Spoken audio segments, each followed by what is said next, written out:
नमस्कार, foodie corner रेसिपीमध्ये तुम्हा सर्वांचे स्वागत आहे। आज आपण बनवली आहे मसाला वाटाण्याची भाजी। बघू शकता आपली मसाला वाटाण्याची भाजी कशी झालेली आहे। त्यासाठी आपण एका कुकरमध्ये स्वच्छ वाटाणा धुवून एक शिट्टी करून घेतलेली आहे।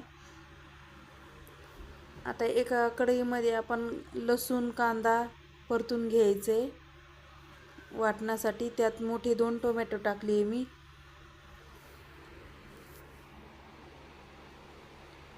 आणि हे मिक्सरच्या भांड्यामध्ये आपण बारीक करून घेणार आहोत।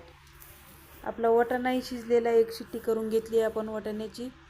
मसाला आपण वाटून घेतलेला। आता 2 पळी तेल टाकले कढईमध्ये, आलं लसूण पेस्ट टाकली आहे आणि मसाल्याचं वाटण इथे परतून घ्यायचं आहे आपल्याला तेल सुटेपर्यंत।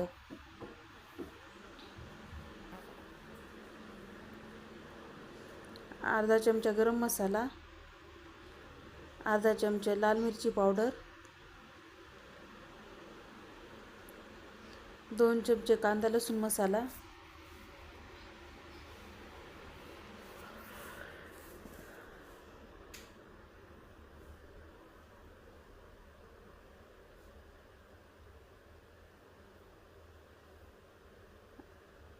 छान तेल सुटलेले आहे आपल्या आता मसाल्याला। आपण आता 1.5 चमचा त्यात मीठ टाकले, ते मिक्स करून घ्यायचं छान। आणि आपल्याला आता वाटाणा घालायचा आहे शिजलेला।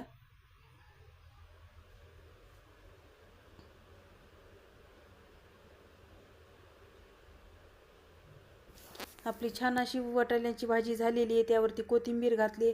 तुम्हाला जर माझे व्हिडिओ आवडत असतील तर लाईक करा, सबस्क्राईब करायला विसरू नका।